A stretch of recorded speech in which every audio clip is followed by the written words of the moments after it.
Near the end of his speech to the jury in the Apology, after he has been sentenced to death, Socrates attempts to comfort his friends, including Plato, by arguing that there is no reason to think that his death will be a bad thing for him. In lecture, we referred to this as the death dilemma argument, and the argument runs as follows. Premise 1, we are either nothing and have no awareness whatsoever after our death, or there is a migration of our soul into the afterlife after our death. Premise 2, if we are nothing and have no awareness whatsoever after our death, then death is not bad for the one who dies. Premise 3, if there is a migration of our soul into the afterlife after our death, then death is also not bad for the person who dies. From these premises, Socrates concludes that death is not bad for the one who dies. What Socrates does here is present two different options for what happens after we die. Either we enter the afterlife, or we entirely lose all consciousness.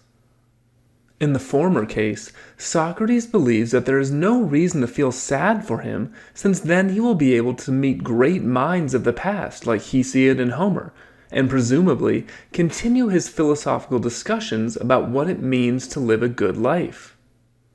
However, here I want to consider the other possibility, the possibility that existence after death is essentially a state of nothingness in which we no longer experience any conscious awareness.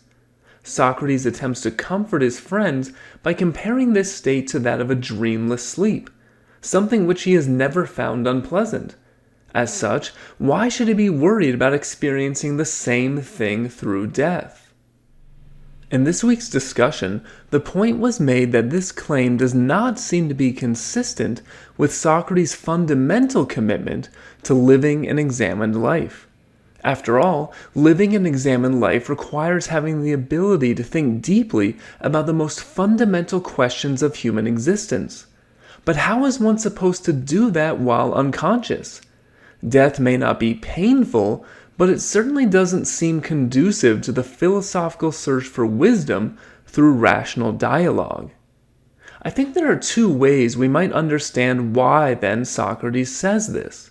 First, Socrates says that an unexamined life is not worth living. Of course, when Socrates is dead, he will no longer be alive. So, although after his death he will no longer have an examined life, neither will he have to live an unexamined life, because, of course, he will be dead. But maybe that line of reasoning is really just philosophical hair-splitting. In fact, something more subtle might be underlying Socrates' decision to make this at first confusing claim. Perhaps what he is doing is indirectly criticizing the kinds of lives he sees his peers on the jury living. That is, I think in part what Socrates is saying is this. Look, if death is just a dreamless sleep, then all of you have nothing to worry about. After all, you are all already asleep. And why are they already asleep? Because they fail to live a truly examined life. By merely pursuing pleasure, wealth, power, and honor, or unthinkingly believing what it is customary to believe, they have already failed to exercise their rational capacities. As such, if we take seriously the claim that the unexamined life isn't worth living, then there is a sense in which those judging him are already asleep, or at least their conscious experience is not befitting of a human being. I do not think that the thought of an eternal sleep would really comfort Socrates. For him, a life worth living must involve philosophical questioning and examination. Consequently, it can be genuinely confusing why Socrates would seem to accept it so nonchalantly in his speech to the jury.